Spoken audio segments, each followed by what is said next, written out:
The bird was mistaken. It was a viper with a lethal bite.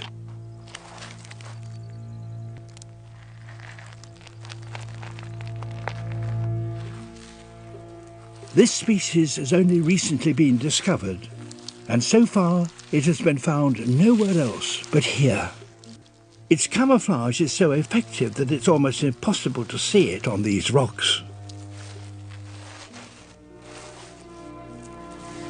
And on its tail, movable scales have been modified to look like a spider's legs. And its tip like an abdomen.